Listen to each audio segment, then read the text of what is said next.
રાજ્યમંત્રી હર્ષ સંઘવી જે બોલે છે તે કરતા નથી તેવું લોકોનું કહેવું છે, કારણ કે તે કહેતા હતા કે અમે એક એકને પકડીશું, એક એકને પાઠ ભણાવીશું, પરંતુ તે મુહૂર્ત પહેલા બોલી ગયા હતા અને મુહૂર્ત પ્રમાણે કામ કરી રહ્યા નથી તેવું લાગી રહ્યું છે, કારણ કે કેટલાક ભાજપના કાર્યકર્તાઓને તે પકડી પાડ્યા નથી, પોલીસને પણ તે સજા આપી શક્યા નથી, સજા તો તે માત્ર સામાન્ય જનતાને કરી રહ્યા હોય તેવું જ લાગી રહ્યું છે। અને આવા અનેક આક્ષેપો કર્યા છે કોંગ્રેસના નેતાએ। ત્યારે કયા કોંગ્રેસના નેતાએ શા માટે આક્ષેપો કર્યા છે વિગતે ચર્ચા કરીએ।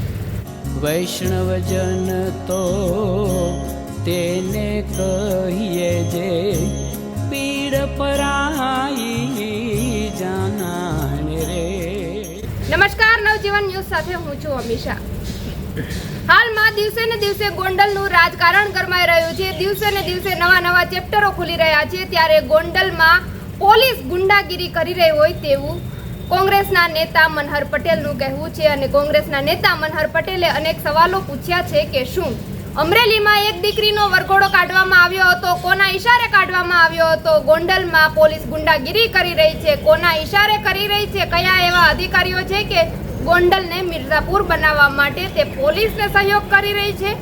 અમારા વિપક્ષના નેતાઓને પોલીસ અસહ્ય રીતે મારે છે, અસહ્ય પીડાઓ પહોંચાડે છે, આ કેવી સરકાર છે? ત્યારે શું કર્યા છે કોંગ્રેસના નેતા મનહર પટેલ, તમે તેમને પણ સાંભળી લો। મારી વાત સાથે સમગ્ર ગુજરાત સંમત થશે કે ભાજપાની સરકારમાં કાયદો અને વ્યવસ્થા જેવી કોઈ ચીજ બચી નથી। ભાજપા સરકારના ગૃહમંત્રી જાહેરમાં એવી ઠેસી મારે છે કે કોઈ પણ ગુનેગારને અમે બક્ષીશું નહીં, એનો અમે જાહેરમાં વરઘોડો કાઢશું અને કાયદો અને વ્યવસ્થાનું એને ભાન કરાવશું। આ વાત રૂપાળીને સારી લાગે, પરંતુ ભાજપાનો આગેવાન આવા ગુનામાં પકડાણો હોય, બળાત્કાર કે દુષ્કર્મની ગુનામાં પકડાણો હોય, એનો કોઈ વરઘોડો કાઢ્યો હોય એવો ગુજરાતમાં એક પણ દાખલો નથી અને ગુનેગારો પકડાય છે એના અનેક દાખલા છે। થોડા દિવસ પહેલા સુરતમાં ભાજપનો એક આગેવાન, એના ફોટા ટીવી મીડિયાના માધ્યમથી અમને મળ્યા। એમાં ભાજપાના પ્રમુખ એની સાથે છે, ગૃહ રાજ્યમંત્રી ખુદ સાથે છે, મુખ્યમંત્રી સાથે છે, મેયર સાથે છે, સ્થાનિક ધારાસભ્ય સાથે પણ છે અને પૂર્વ કેન્દ્રીય મંત્રી સાથે એના ફોટા છે। એનો વરઘોડો અમે જોવા માંગતા હતા। અમને એવું હતું કે ગૃહ રાજ્યમંત્રી બોલે છે પણ કરી બતાવશે, પરંતુ ગુજરાતના ગૃહમંત્રીને એ મુહૂર્ત ન મળ્યું, કારણ કે એ ભાજપનો આગેવાન હતો। થોડા દિવસ પહેલા અમરેલીની અંદર એક દીકરીનો વરઘોડો કાઢવામાં આવ્યો। આજે એ દીકરી સવાલ કરે છે ગુજરાતની પોલીસને અને ગુજરાતની સરકારને અને ગુજરાતના ગૃહમંત્રીને કે મારો વરઘોડો કયા કારણોસર કાઢવામાં આવ્યો હતો, મને ન્યાય મળે, મારું સ્વમાન હણવાનું પાપ ગુજરાતની પોલીસે કર્યું છે એમાં મને ન્યાય મળે। પણ આજની તારીખે ગુજરાતની પોલીસ કે સરકારે એને ન્યાય, આમાં ગોંડલ પાછળ ન રહે।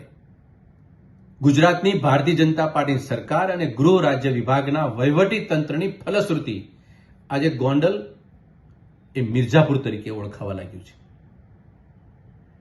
ગોંડલની પોલીસ આજે ગુંડાગીરી કરવા ઉપર ઉતરી છે કે ઉતારવામાં આવી રહી છે એ તો ગુજરાતના ગૃહમંત્રી સ્પષ્ટ કરે। કોંગ્રેસના એક આગેવાન પિયુષ રાદડિયા અને બીજા આગેવાન દિનેશ પાતરને 4 દિવસથી હેરેસમેન્ટ, માનસિક ત્રાસ અને શારીરિક ત્રાસ, તમામ પ્રકારના જુલ્મો, અલગ અલગ ગુનાના સામાન્ય કેસની અંદર પકડીને માત્ર મારવા માટે, એની પાસે કંઈક બોલાવડાવવા માટે આ ગુજરાતની પોલીસ બદલાની ભાવનાથી રાજકીય ઈશારે એના ઉપર જુલમ કરવામાં આવી રહ્યો છે અને સરકાર મૌન છે। અમે સરકારને સીધો સવાલ એમ પૂછીએ છીએ કે પિયુષ રાદડિયા એ કમ્પ્લેન કરે છે, તમને પોલીસને કમ્પ્લેન કરે છે કે મને મારા શરીર ઉપર અસહ્ય મારેલો છે, મારાથી સહન નથી થતું। એ હોસ્પિટલ, સિવિલ હોસ્પિટલ પોલીસને લઈ જાય છે, પીઆઈને ખબર પડે છે કે એ હોસ્પિટલ ગયા છે, કંઈક બોલી નાખશે, કંઈક નિવેદન આપી દેશે, ત્યાં એ ડોક્ટરને પણ ધમકાવે છે, એક સામાન્ય ટેબ્લેટ આપી અને પાછો પિયુષ રાદડિયાને એ પીઆઈ ગોંડલ પોલીસ સ્ટેશનની અંદર લઈ જાય છે। અલગ અલગ પોલીસ થાણા ઉપરથી ફરિયાદો એના પર થાય છે। આ કયા પ્રકારનો જુલમ, કયા પ્રકારની બદલાની ભાવના? આ ગુજરાતના ગૃહ રાજ્યમંત્રી ગોંડલની પોલીસની હરકતથી અજાણ છે? આવી બદલાની ભાવના સાથે કોંગ્રેસનો બદલો લેશો અને આ પ્રક્રિયા ગુજરાતની નહીં, સમગ્ર ગોંડલની નહીં, સમગ્ર લોકો આ ટીવી સ્ક્રીન ઉપર જોઈ રહ્યા છે કે ગુજરાતની પોલીસ કોંગ્રેસના આવા નિર્દોષ આગેવાનોને ખોટા કેસમાં ફસાવીને એના ઉપર કઈ રીતનો બદલો લઈ રહ્યા છે અને કઈ રીતે એની પાસે જીભાનમાંથી ઉલટાવી રહ્યા છે. આ બંધ થાય. હું ગુજરાતના મુખ્યમંત્રીને અને ગુજરાતના ગૃહમંત્રીને તાકીદ કરું છું, ખબરદાર કરું છું. આ એક જુલમ છે. કાયદો અને વ્યવસ્થા ખુદ તમારી પોલીસ તોડી રહી છે ગોંડલની બજારમાં અને પોલીસ સ્ટેશનના થાણામાં.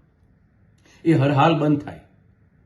અને આ પરિસ્થિતિની અંદર ગુજરાતની અંદર જે સંદેશો છૂટે છે કાયદો અને વ્યવસ્થા તૂટવાનું, એનું મુખ્ય કારણ ભારતીય જનતા પાર્ટી સરકાર અને ગૃહ રાજ્ય મંત્રીની નિગરાનીમાં ચાલતો ગૃહ વિભાગ છે. તો આ હતા કોંગ્રેસના નેતા મનહર પટેલ. તેમણે સરકાર સામે અનેક સવાલો ઉઠાવ્યા છે. ગૃહ રાજ્યમંત્રી હર્ષ સંઘવી સામે અનેક સવાલો ઉઠાવ્યા છે. મુખ્યમંત્રી સામે અનેક સવાલો ઉઠાવ્યા છે. પરંતુ શું મુખ્યમંત્રી કે ગૃહ રાજ્યમંત્રી તેના જવાબો આપશે કે કેમ? શું ભાજપના કાર્યકર્તાઓ કે પોલીસ કોઈ ખોટું કરી રહ્યું હોય તો તેને ગૃહ રાજ્યમંત્રી પકડશે કે કેમ? મુહૂર્ત પ્રમાણે ગૃહ રાજ્યમંત્રી હર્ષ સંઘવી કામ કરે છે?